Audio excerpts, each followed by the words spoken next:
Muy buenas tardes, soy la doctora Carlota López desde Rosario, Santa Fe. Vamos a estar en esta tarde hablando sobre por qué el aborto no es un derecho.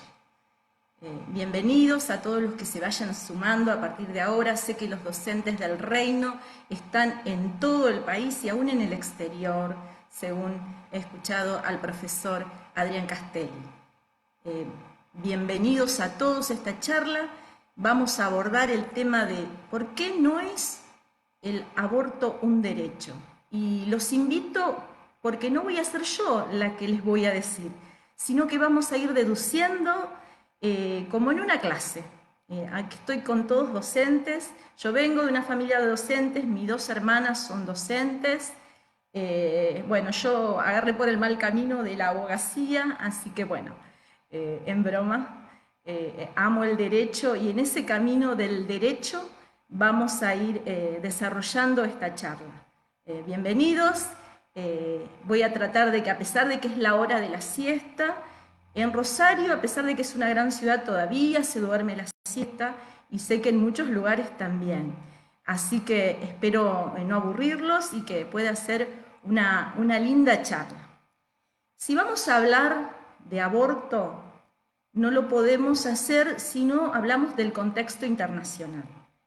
El contexto internacional es muy importante en este tema.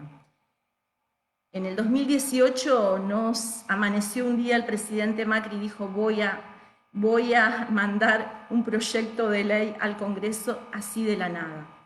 Existe realmente un contexto internacional que a través de los feminismos, el feminismo que se llama del siglo XXI, el tema de la ideología de género que difunde ese nuevo feminismo, es lo que está impulsando realmente esta corriente ideológica imponiéndose en todos los países. No es nuevo, no es algo que surgió de la nada, sino que hace muchos años que se viene desarrollando. Un hito importante en el tema del control de la población, el control de la natalidad y el control de las políticas demográficas lo constituye la Conferencia Mundial de Población de Bucarest, Rumania, del año 1974, donde los países centrales, los países desarrollados, en ese momento existía esa clasificación de desarrollados, no desarrollados y en vías de desarrollo, los países desarrollados llevaron a esa conferencia, su vocero principal fue Henry Kissinger, quien habló, que era el canciller en ese momento de Estados Unidos, fue el que llevó la voz cantante a favor de estas políticas demográficas de control de la natalidad. En nuestro país, la representación argentina, y que fue un poco la portavoz del sentir, del pensamiento de la mayoría de los países en vías de desarrollo, se manifestó en contra de esta política que se quería ya imponer a nivel mundial. Se le veía mucho la mano de, por ejemplo, el clan Rockefeller ya en ese momento. Es así como uno puede vislumbrar recientemente digamos, en las décadas pasadas, cómo se gesta todo este tema de control poblacional.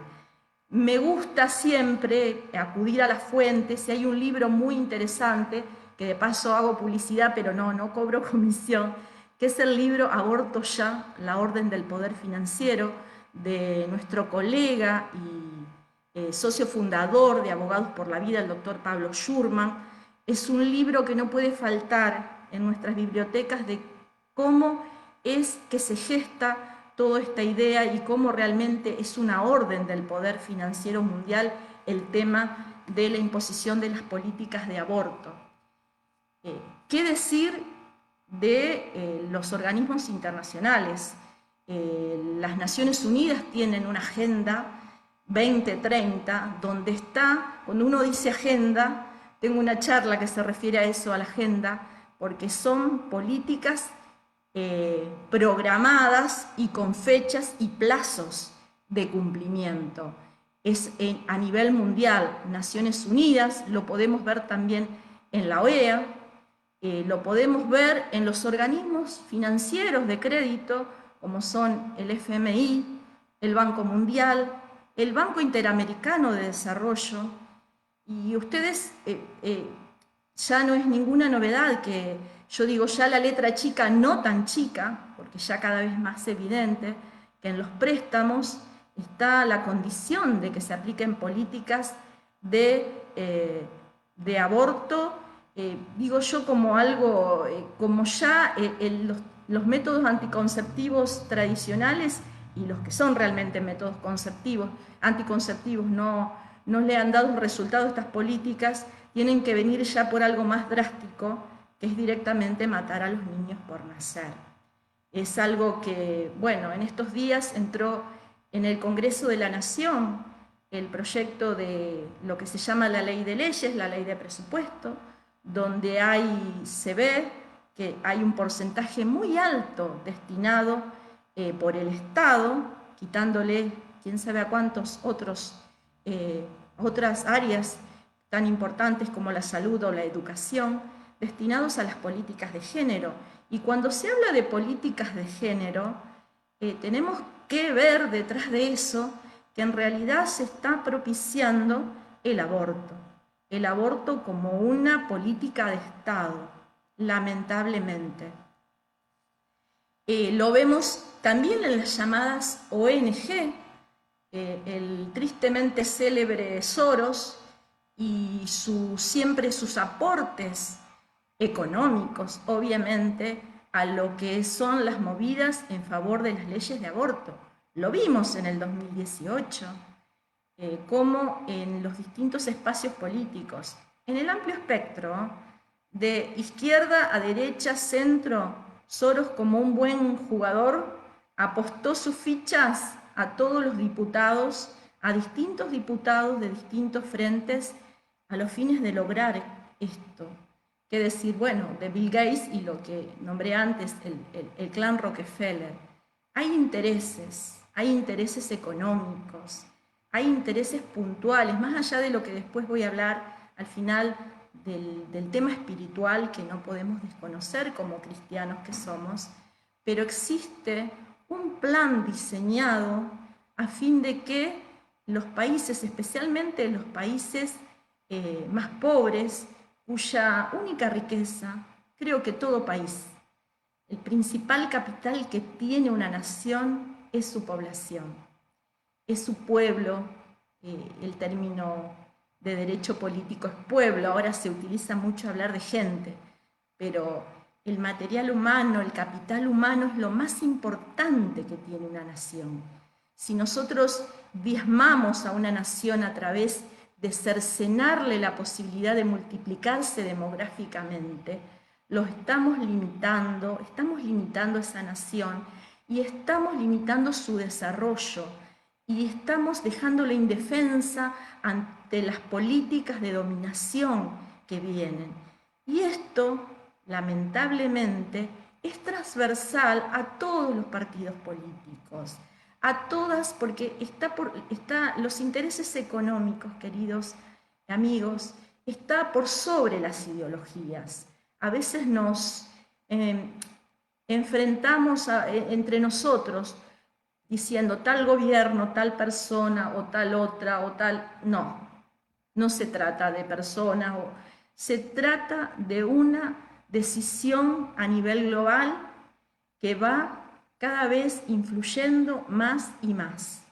¿Cómo influye? Bueno, lo vemos a diario en los medios de comunicación, lo vemos a diario en las redes sociales. Es una constante invasión de ideas, de pensamientos, obviamente disfrazado de cosas buenas, porque cuando a uno le dicen que no quiere más muertes de mujeres, que no queremos más que se asesine a las mujeres, que no queremos más que se viole a las niñas, por supuesto, ¿quién va a estar en contra de eso? Pero detrás de eso viene impregnado un direccionamiento claro hacia estas políticas realmente peligrosas y políticas de muerte. y políticas también de dominación. No es casual que haya dos líderes políticos de la actualidad que nos pueden gustar más o menos, eso es Augusto y Piacere, pero que se han levantado porque también este tipo de políticas que son globales invaden sobre las soberanías de las naciones e invaden un aspecto de la soberanía de una nación, es su soberanía jurídica. Y así se levantó en Rusia Vladimir Putin, o en Estados Unidos se ha levantado Donald Trump, que por ahí no puedo juzgar, pero no sé si es tanto por la cuestión ética o moral o religiosa, pero sí lo hacen en el marco de la defensa de su soberanía nacional. Cuando pongo los PowerPoint y pongo el tema de la ideología de género, es una bandera de colores, que quiere reemplazar a todas las banderas, a nuestra bandera tan hermosa. Ya lo hemos visto en el Día del Orgullo Gay, cómo se arrió la bandera argentina y se hizo la bandera del orgullo gay. O sea, haría toda una charla sobre esto porque es un tema que me apasiona y que creo que es muy interesante, pero bueno, debo avanzar más a lo jurídico. En el ámbito jurídico, y como digo, existe una soberanía jurídica. La tradición jurídica argentina ha sido en protección de la vida. La Constitución, que data de 1853, acá tengo un ejemplar, a falta de PowerPoint necesito algunas muletitas para apoyarme porque me gusta lo visual. La Constitución Nacional, que data de 1853, el otro día en una charla estaba diciendo, pero la Constitución no dice el derecho de la vida, que existe un derecho a la vida. El derecho a la vida es un derecho implícito, es el primer derecho que existe. No podría existir libertad ni igualdad, nada de eso podría existir si no existe primero el derecho a la vida y esto está implícito. La Constitución Nacional, que data de 1853, fue reformada, una importante reforma tuvo en 1994, que no solo fue la reforma para la reelección de que se hablaba, sino que tuvo otras interesantes reformas. Entre ellas, incorporó al bloque de constitucionalidad y lo puso en la misma categoría a todos los tratados internacionales y concordatos que firme, concordatos son con la Santa Sede, que firme la República Argentina. Entre esos acuerdos, convenios, convenciones internacionales, tratados que se incorporaron a nuestra Constitución y se la ejemplifica digamos, al sistema jurídico como una pirámide. En la cúspide de esa pirámide está la Constitución Nacional, que es este texto que les mostré recién, en este librito. Pero por decisión de los constituyentes se puso en el mismo plano de igualdad a esos tratados que fueran incorporados por nuestra nación. Entre ellos encontramos el Pacto de Derechos Civiles, el Pacto Interamericano, conocido como Pacto de San José de Costa Rica, porque fue ahí donde se reunieron los países americanos para hacerlo. En su artículo 4, este Pacto de San José de Costa Rica, habla de que la vida comienza desde la concepción. Otra convención que se incorporó a través de la Constitución Nacional y que tiene el rango de constitución es la Convención sobre los Derechos del Niño. La Convención sobre los Derechos del Niño, toda convención o todo acuerdo, todo pacto para que pase a formar parte de nuestra legislación, tiene que ser aprobado por una ley del Congreso. La ley del Congreso que aprobó la Convención Internacional sobre los Derechos del Niño nos dice que se es niño desde la concepción hasta los 18 años, porque la Convención dice se es niño hasta los 18 años. Nuestro país hizo esa reserva, que así se llama, e incorporó desde la concepción. Es decir, que nuestra Constitución, la ley suprema de la nación, y de donde deben derivar las demás normas y no deben contradecir a esa ley suprema, de la nación, está diciendo que se es niño desde la concepción. Amo el derecho porque el derecho es tan lógico y fácil de entender. Es así de simple, la ley suprema y abajo las demás leyes no se pueden dictar en contra de lo que dice la ley suprema. Ahora bien, no solo eso, en el año 2015, el 1 de agosto, entró en vigencia este gordito, que lo tengo medio deterioradito, pero el Código Civil y Comercial de la Nación. El Código Civil y Comercial de la Nación, que lo dicta obviamente el Congreso de la Nación, en su artículo 19 dice que la existencia de la persona humana comienza desde la concepción. Acá les voy a contar una pequeña anécdota. El Código de Vélez, que se llama así, el originario del siglo XIX, que redactó Vélez Sarsfield, establecía en su artículo 21 que la existencia de la persona humana comienza desde la concepción en el seno materno, decía. Obviamente Vélez, 150 años atrás, no podía prever que se iba a encontrar ahora con las técnicas de fertilización asistida, donde existen embriones crioconservados. Bueno, y hubo una disputa. Yo me acuerdo perfectamente de ese día que se estaba discutiendo en el Congreso porque estaba en un programa de radio que tenía una columna y entonces nos llamábamos por teléfono, nos mandábamos mensajes de que pedidos de oración porque si se dejaba como estaba en el seno materno, quedaban sin cobertura y sin protección esos embriones. O sea, eran 3 palabras, pero que definían la vida humana.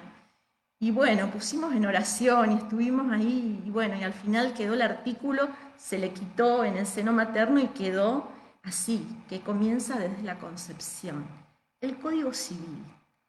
Pero después sí, nos adentramos, por ejemplo, en el derecho previsional, en el derecho de la asistencia social, podemos encontrar cuántos años tuvimos salario familiar. Ahora está la UH, que es universal, pero protege la vida y reconoce la vida de un nonato, de alguien que está concebido y se le da como hijo, porque esa asignación universal por hijo se le reconoce a ese no nacido el estatus jurídico a nivel de la seguridad social, a nivel laboral. A nivel laboral, la mujer cuenta con protección laboral los meses que está en el embarazo y después los primeros meses de vida de su hijo. Existen otras normas protectoras, el estado de excedencia, bueno, un montón de situaciones que son favorables a la mujer que está embarazada porque nuestro sistema jurídico, y no lo han podido derribar a eso, y sepámoslo, y yo siempre digo, apropiémonos de esa verdad. Nuestro sistema jurídico protege la vida desde la concepción.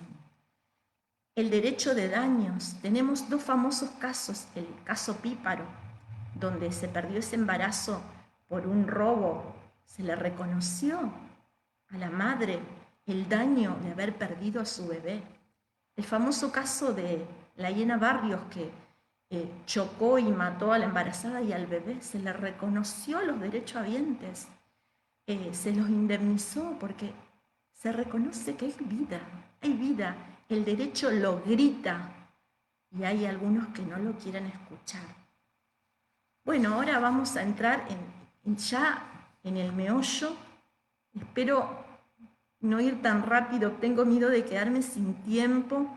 Me apasiona este tema, lo hablo con mucho amor, con mucha dedicación y me encanta no solo, me encanta transmitirlo y me encanta que puedan ustedes aprender y saber que el derecho nos asiste. No somos fanáticos, si bien somos gente de fe, pero no no estamos yendo detrás de una quimera, estamos sustentados en las leyes y estamos sustentados en el derecho. Y ahora, bueno, me faltaba el Código Penal. El Código Penal, que es lo que estuvo en discusión con el tema del aborto. Porque ahora sí vamos a entrar específicamente por qué el aborto no es un derecho. En el Código Penal se tipifican las conductas que el Estado considera antijurídicas. Y como el Estado las considera antijurídicas y irreprochables, le asigna penas. Tiene que ver con la política de un Estado el tema de la política criminal. El Estado va a decir, esta conducta de no considerársela un delito, la estaríamos avalando. Cuestión que ahora o siempre o hace bastante está el tema, por ejemplo, de la despenalización del consumo de droga. Y la discusión justamente esa, ¿puede el Estado avalar al despenalizar el consumo que esa sea una conducta aprobada por la sociedad? ¿O conviene dejarla como una conducta reprochable más allá que después no se le efectivamente aplique una pena? Bueno, ese es el tema también en cuanto al aborto. Además de la cuestión, digamos, de la vida, también es una cuestión de política criminal. ¿Puede un Estado avalar que se mate a un inocente? ¿Puede el Estado avalar la muerte de una persona? También es un tema que se discute con la aplicación de la pena de muerte, por ejemplo. Es algo que es muy importante para una nación, sobre dónde tiene sus simientes, sus fundamentos. El Estado puede éticamente avalar ciertas conductas reprochables como la muerte. Bueno, de eso se trata. Y el Código Penal justamente está diseñado por capítulos, por títulos, y los distintos títulos de la parte especial, porque tiene una parte general y una parte especial, van diciendo qué bien protege el Estado. El primer título, ¿qué bien dice? No creo que lo lleguen a ver, pero bueno, lo pueden buscar. Protege la vida. Y dice delitos contra las personas. Y lo primero que dice, la vida de las personas. En otro protege la propiedad, en otro protege la libertad y la integridad sexual. Bueno, va protegiendo distintos bienes. Protege en este caso, y el delito de aborto está descrito, está tipificado en el artículo 85, en el título delito contra las personas. ¿Por qué? Porque el niño por nacer es una persona, ya lo estuvimos viendo, y contra la vida, porque el Estado le asigna a la vida de las personas una preeminencia. Y por eso, cuando la vida de la persona es quitada, el Estado aplica una pena. En un homicidio, cuando la persona ya nació, o en un aborto, cuando la persona todavía no nació. Es así. El Código Penal lo dice. Ahora bien,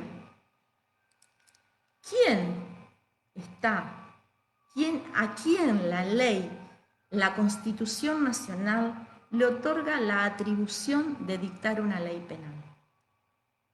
Yo el otro día en la exposición ante el Consejo Municipal de Rosario, en la Comisión de Gobierno que están tratando de aprobar el protocolo de aborto, decía, y el constituyente fue muy sabio, porque no se lo otorgó al Poder Ejecutivo. ¿Se imaginan el Poder Ejecutivo unipersonal tratando, tipificando un delito?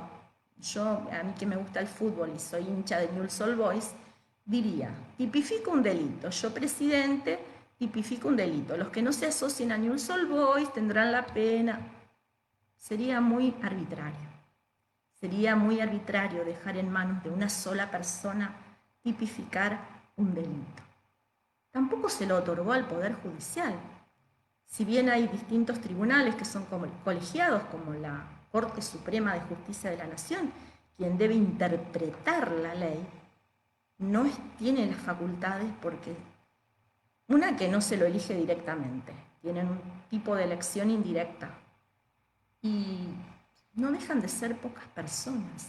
El constituyente en su sabiduría y este sistema republicano, que hasta ahora no se encontró otro mejor de división de poderes, establece que quien va a decir qué conducta es reprochable y hay que aplicarle un delito, o sea, quien va a legislar en materia penal, sea el Congreso de la Nación, que tiene una amplia representación y representatividad, porque por un lado la Cámara de Diputados representa al pueblo de la nación y por otro lado la Cámara de Senadores representa a las provincias de la nación. En ese ámbito de debate se dice no solo cuando una conducta es delito, sino cuando hay un atenuante, cuando hay un agravante, por ejemplo, en el caso de un homicidio calificado por el vínculo, cuando hay una causa de justificación, por ejemplo, en el caso de que fue en defensa propia, cuando hay una causa de no punibilidad. ¿Qué significa una causa de no punibilidad? De que, a pesar de que esa conducta es delito, no se le va a aplicar una pena por determinadas circunstancias. ¿Cuáles son esas circunstancias? Circunstancias excepcionales, pero que también el código debe determinar de manera explícita y concreta. Cuando uno estudia derecho penal, se establece que los tipos penales deben ser cerrados. Yo no puedo decir, cuando habla del homicidio, el que matare, porque también yo estaría cometiendo un delito si mato un mosquito, sino que dice el que matare a otro. Eso es ir cerrando el tipo penal. En cuanto a las causas de justificación y a las causas de no punibilidad, también ese tipo tiene que estar cerrado y ser concreto. Esto recuérdenlo porque cuando siga mi exposición y hablemos del fallo FAL, de esto se trata, de que son 3 poderes y uno solo puede, y de este tema del tipo cerrado, porque es muy importante. Así las cosas, el artículo 86 del Código Penal, que establece todos los delitos y que dice que el aborto es un delito, el Código establece 2 causales de no punibilidad en el caso de aborto. Es decir, el aborto es delito, pero en estos casos el legislador entendió que no tenía que aplicar pena. Y son casos excepcionales. ¿Y cuáles son? El primer caso, el inciso 1, habla de que haya peligro para la salud o la vida de la madre y no pueda ser evitado de otro modo. Recuérdenlo. Son excepcionales, porque la vida es valorada por el Estado. Es un caso excepcional. El segundo caso es el caso de la violación de la mujer demente o idiota, hoy lo podríamos decir discapacitada mental. Es otro caso excepcional y es lo que se llamó el aborto eugenésico, porque en la época que se dictó el Código Penal, se pensaba que de una mujer enferma, discapacitada, necesariamente iban a ser un niño discapacitado. Y centraba y además en que la mujer no había podido prestar consentimiento para una relación sexual. Pero era extremadamente, y es porque es el código que nos rige en la actualidad, esa excepción, esas 2 excepciones que no van a tener pena. No que no va a ser delito, sino que no va a tener pena.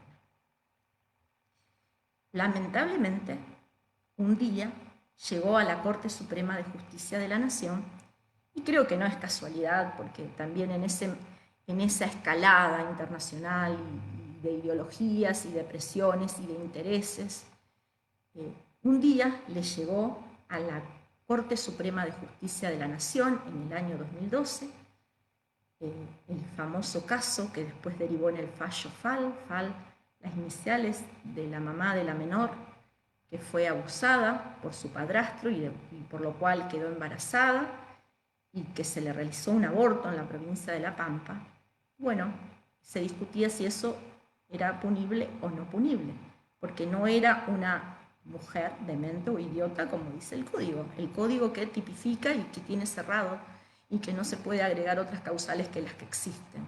Bueno, en ese fallo fatídico, la Corte Suprema de Justicia de la Nación dijo que no era punible, pero fue más allá la Corte Suprema, y a veces suelo ser un poco irrespetuosa cuando hablo de esa Corte Suprema, porque la verdad que es indignante, es un fallo horrible, horrible de donde uno lo mire, no solo en lo ético, en lo moral, sino también en lo jurídico.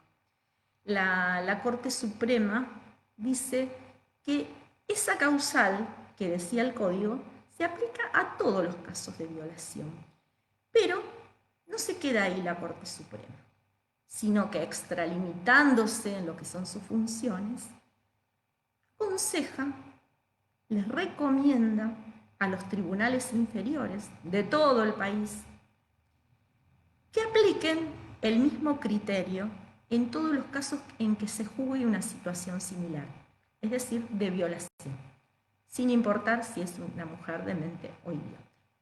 Pero además, y ahí es donde yo meto mi bocadillo, perdónenme que digo, ¿quién sos vos, Corte Suprema de Justicia de la Nación? Le recomienda a los poderes ejecutivos de las provincias que derriben las barreras fácticas y administrativas para la realización de los abortos. ¡Pum! Se abrió la caja de Pandora. Se abrió la caja de Pandora. Horribles cosas salieron de ese fallo. Eso dio lugar a los protocolos. Otra cuestión que omití cuando estaba hablando de la ley del Congreso de la Nación es que el Código Penal es uno para todo el territorio nacional, toda la jurisdicción nacional, mejor dicho. Es uno solo. Es uno de las facultades que las provincias en nuestro sistema federal le delegó a la nación, legislar en materia penal. No puede haber en una provincia que algo sea delito y otro no sea delito. Ahora bien, estos protocolos que se enancan en ese fallo y que surgen, un fallo que parece que le ordena al Poder Ejecutivo y les ordena un disparate, una violación del sistema republicano, una vergüenza. Realmente uno no encuentra calificativos cuando tiene que hablar del fallo FAL. Más que nada porque dio origen a la muerte, que provincias como la mía de Santa Fe casi inmediatamente adoptara el protocolo, que la ciudad como la mía, Rosario, mediante una ordenanza, adoptara un protocolo que son pasos que deben seguir los efectores de salud, los profesionales, a los efectos de facilitar, porque si es derribar las barreras fácticas y administrativas, está diciendo que como sea y donde sea, violando aún el derecho de objeción de conciencia de los profesionales de la salud, violando aún otras prioridades que puedan tenerse en materia de política sanitaria. Ustedes saben que las mujeres, la primera causa de muerte de las mujeres en la Argentina es la enfermedad cardíaca. Después vienen los accidentes de tránsito, las enfermedades oncológicas, pero el tema de la muerte de la mujer por aborto es mínima. Y sin embargo, por esos protocolos, una mujer podría no tener acceso a una atención por un ataque cardíaco, pero si va con un aborto, la tienen que atender y están obligados de todas las formas. Por ahí no puedo extenderme tanto en lo que son los protocolos, pero sí quisiera dar algunos puntos de este último protocolo que se aprobó a nivel nacional. El año pasado, el secretario de Salud saliente, Rubinstein, intentó aplicarlo y no pudo, y bueno, la resolución número 1 del ya Ministerio de Salud de la Nación en el gobierno de Alberto Fernández y ministerio de Ginés González García fue aprobar un protocolo que, entre otras cosas, y por eso, por muchos motivos los protocolos son inconstitucionales, por una cuestión de que, ya lo dijimos, los únicos que pueden legislar en materia, el único poder que puede legislar en materia penal es el poder legislativo de la nación, el Congreso. Y estos protocolos no se limitan a decir los pasos a seguir, sino que dicen en qué casos se puede realizar y se debe realizar el aborto. Este último protocolo de Ginés incorpora, por ejemplo, el tema de la salud psicosocial de la mujer. Es decir, una mujer dice, yo estoy enferma socialmente. Póngale la firma que la primer candidata es la mujer pobre. La primera enfermedad social es la pobreza. Con lo cual, mujer embarazada pobre es la primera candidata a aborto, porque cuando hablan de salud social y prácticamente la primer candidata a la que apuntan, a aquella mujer cuyo único capital, cuando hablábamos del capital de las naciones, es el capital humano, el único capital de la mujer pobre es su hijo, es su prole, sus hijos, y apunta a eso, a que esa mujer pobre sea despojada de lo único que tiene muchas veces, que es su propio hijo. Está todo direccionado, vemos esa mano negra, la vemos en todo este proceso, lamentablemente, queridos amigos.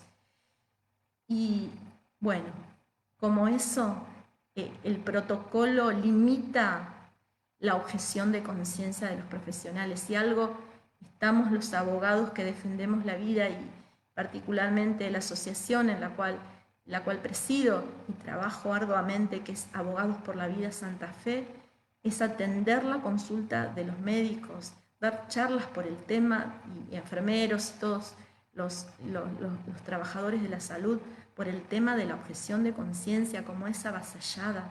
Este protocolo que se aprobó a nivel nacional y recientemente en la Ciudad Autónoma de Buenos Aires, que en la ciudad de Rosario se quiere, en la provincia ya por decreto se incorporó, y ahora en la ciudad de Rosario, porque hay efectores que depende de la provincia y otros de la municipalidad de Rosario, se quiere implementar.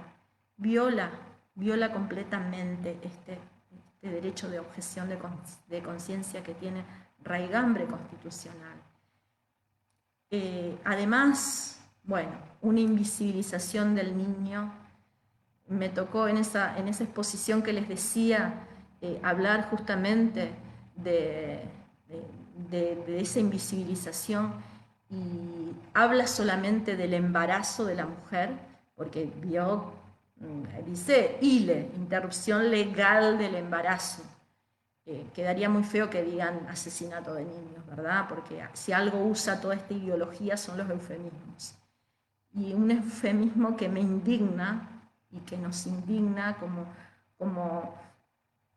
seres humanos, no sé si como cristianos, ni siquiera si como seres humanos. Cuando habla del niño, habla de la evacuación uterina.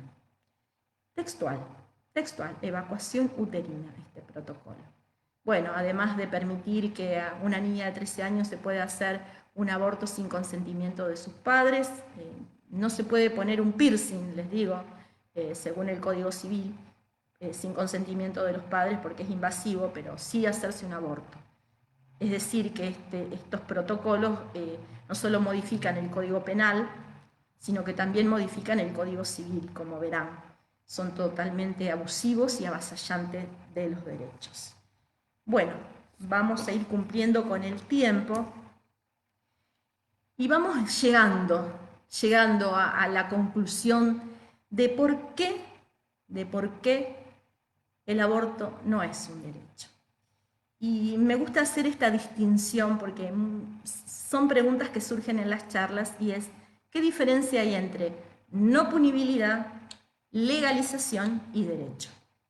Bueno, creo que no punibilidad lo fuimos viendo lo vimos, lo que surge del Código Penal, es decir, una conducta es reprochable jurídicamente, merece una sanción, pero el legislador entiende que en esos casos no se va a aplicar una sanción.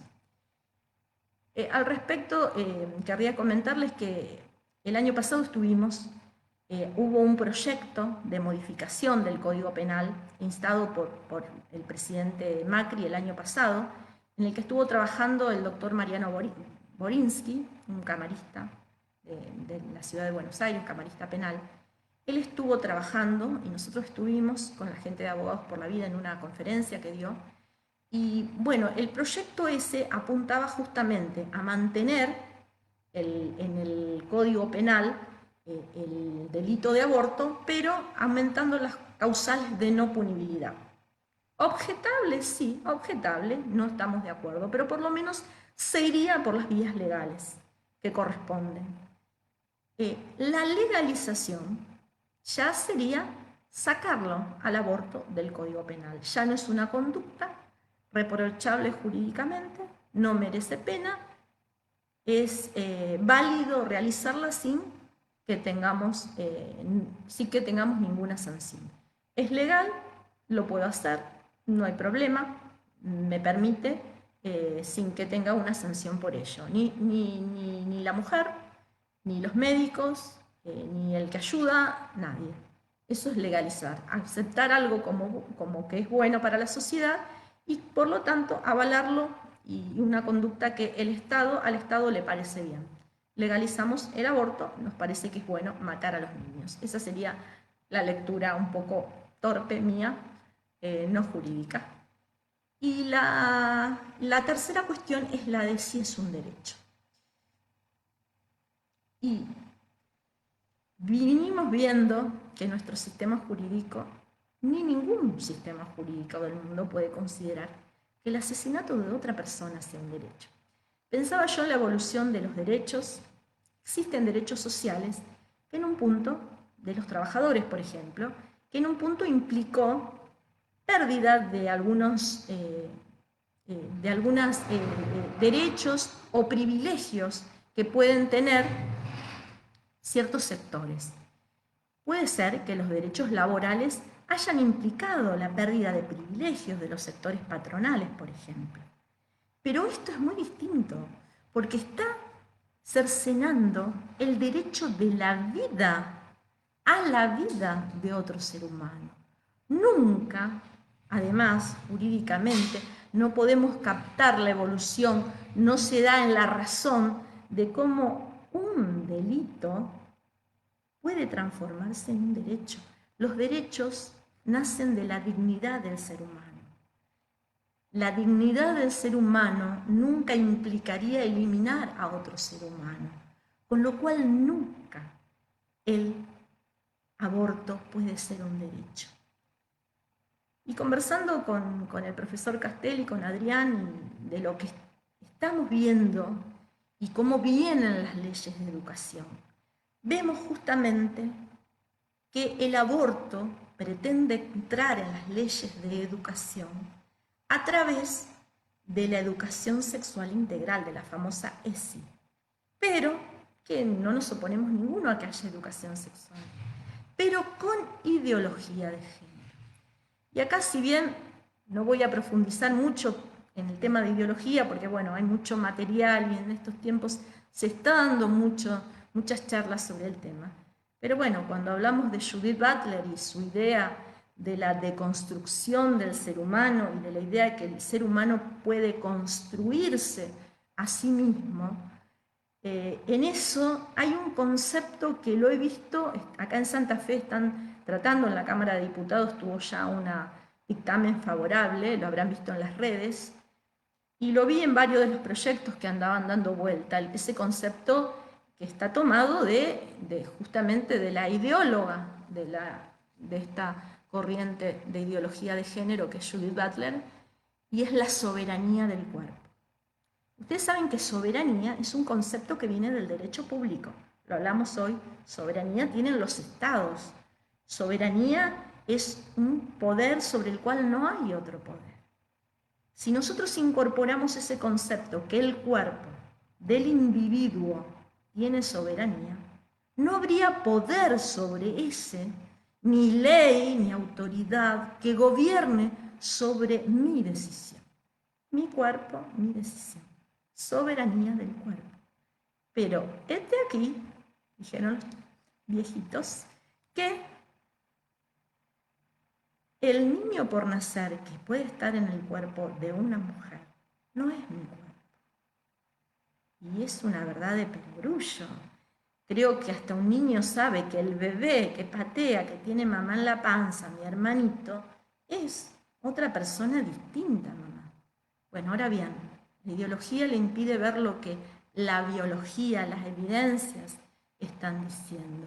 Y así, subrepticiamente, a través de la ESI y a través de la ideología de género, están invadiendo la educación y están invadiendo lo que hace a lo que nuestros niños, nuestros hijos reciben en la escuela. Además, bueno, de todo lo que tiene que ver con el placer sexual. Cuidar el cuerpo está bien, uno se lo ha enseñado a mis hijos, se lo ha enseñado desde chiquitos, de cómo cuidar, es verdad, respetar y que se le respete su cuerpo. Pero toda esta ideología va tendiendo a eso. Algunas leyes de educación sexual lo dicen. El proyecto que se aprobó en Santa Fe ya habla del aborto seguro como si seguro hubiera algún aborto. No sé si hay médicos en el auditorio hoy, pero realmente sabemos que una práctica que va en contra de la naturaleza, todo el cuerpo de la mujer se prepara hormonalmente para recibir a ese hijo.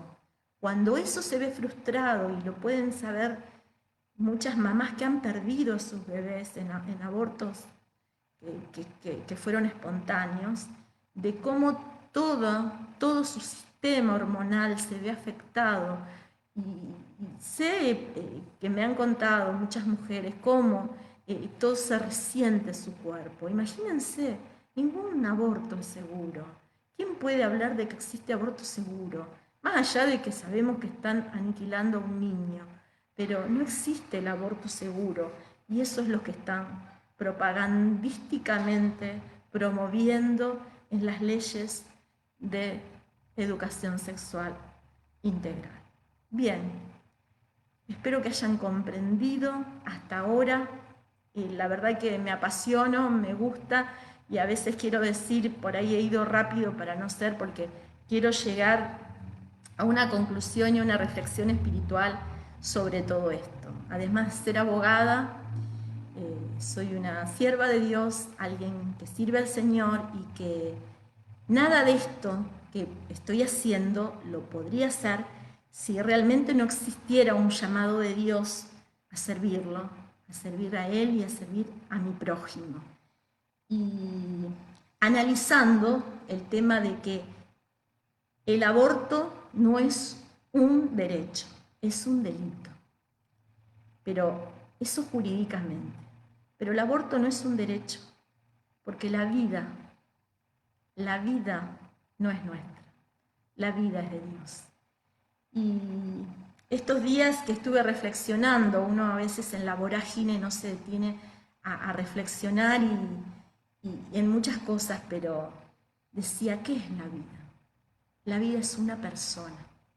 La vida es una persona, Jesucristo. Él dice de sí mismo, yo soy el camino, la verdad y la vida. También dice, yo soy la resurrección y la vida. Y también, el que tiene al Hijo, tiene la vida. Y el que no tiene al Hijo, no tiene la vida. Y hoy reflexionando sobre eso me acordé y llamé a una querida amiga, Majo Mancino, que es la presidente de los Médicos por la Vida de Argentina. Majo es un ser humano maravilloso. Ella siempre nos alienta con una frase que dice, la vida ya ganó. Porque somos soldados en una lucha que uno cuenta el panorama con estos protocolos. A veces uno se abate y a veces uno dice, ay, vale la pena, con tantas cosas nuevas, vale la pena seguir. ¿Cómo es esto? ¿Cómo es? Y entonces me acordé, la llamé hoy a Majo y le dije, mira, estoy preparando esta charla y me acordé de lo que vos siempre me decís, la vida ya ganó. La vida ya ganó. La ganó alguien en la cruz. La ganó alguien en la cruz. Cuando descendió y resucitó, la vida ya ganó. Y yo con esta palabra quiero alentarlos a que sigan luchando por la vida, por los valores. La vida ya ganó. A veces las circunstancias nos pueden abatir o nos pueden preocupar más o menos. Y como decía hoy, existe un plan. Existe un plan organizado. Cuando el Señor me llamó, cuando el Señor me habló muy específicamente, el Señor me mostró hace más de 12 años un ejército de niños que venían marchando. Yo pude ver con mis ojos espirituales o naturales, no se puede explicar a veces cuando uno tiene esas visiones, una cantidad de niños formaditos como soldaditos, pero niños de muy bajita estatura, marchando. Y el Señor me llamó a defenderlos. Y es una asignación que me dio Dios. Y me emociono porque está en mi corazón y está en mi sentir y está todo mi ser dedicado a esto. Y entonces decía yo, el aborto. ¿A qué apunta el aborto? Y el aborto apunta, en primer lugar, a frustrar planes individuales, vidas individuales, el propósito de un niño. Leía el Salmo 139, que ahora no tengo tiempo de desarrollarlo en su plenitud, pero cuando uno de los versículos que dice, mi embrión vieron tus ojos, uno hace mucho hincapié en eso, pero si uno lee todo el Salmo, David está hablando de su vida y de su propósito y de su ministerio y a lo que Dios lo había llamado. Cuando se ataca con el aborto, se quiere frustrar un plan personal individual de una persona. Se quiere matar a esa persona que tiene la imagen y semejanza de Dios y el propósito por el cual esa vida viene a esta tierra. Pero también cuando se propicia el aborto, el diablo sabe, el enemigo de nuestra alma sabe, que hay un plan para los últimos tiempos. Hay un plan establecido por Dios donde los niños y los jóvenes van a tener un protagonismo especial. Tus hijos soñarán sueños, dice la palabra. Viene un tiempo de niños profetas, viene un tiempo de jóvenes, de adolescentes que van a ir marcando un camino. Y ese plan quiere ser frustrado. Pero ¿saben una cosa? Como dice Majo, la vida ya ganó. Porque aunque a veces nos veamos entrampados en estas situaciones, peleamos contra el protocolo y se aprueba. Peleamos contra la ESI y se aprueba. Peleamos contra eso y nosotros ya ganamos, queridos amigos y hermanos. Nosotros ya ganamos porque estamos en la perfecta voluntad de Dios, haciendo lo que Dios nos mandó a hacer. Y siempre recuerdo ese pasaje del libro de Esther, cuando el rey mandó a revisar las crónicas. Algún día se revisarán las crónicas de este tiempo y allí estaremos, tu nombre y mi nombre, escrito, porque no transamos con el sistema, no transamos ni tampoco nos quedamos en nuestras casas sentados mientras el sistema avanzaba. Fuimos valientes, como fue Esther, que se metió ahí, como fue Mardoqueo. Fuimos valientes. Algún día se abrirán los libros de las crónicas y estará tu nombre, docente, quizás de un pueblo que nadie conoce, quizás porque sos cristiano, porque tenés valores, te discriminan, pero un día se abrirán las crónicas y allí estará tu nombre, que defendiste a un niño, que a veces cuando estoy en los grupos, suelo estar, ya me quedan pocos minutos, en varios grupos pro vida y surge un mensaje: oración por esta mamá, o esta mamá necesita ayuda. Y nosotros decimos, es una vida. Activamos las alertas, la red, qué grávida. Estamos, Hogar Madre de la Ternura, acá en Rosario, chicos, abogados, médicos, vemos. Y es una vida, una sola, pero una sola vida valió la pena. Una sola vida vale la pena defender.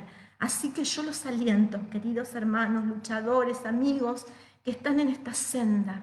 El Señor está con nosotros como poderoso gigante. No desmayemos, no nos cansemos de hacer el bien. Tampoco entremos en discusiones entre nosotros, vanas discusiones. No veamos ni maldigamos a nuestro prójimo, a los políticos, a los legisladores. Se están tratando cosas importantes, bendigamos.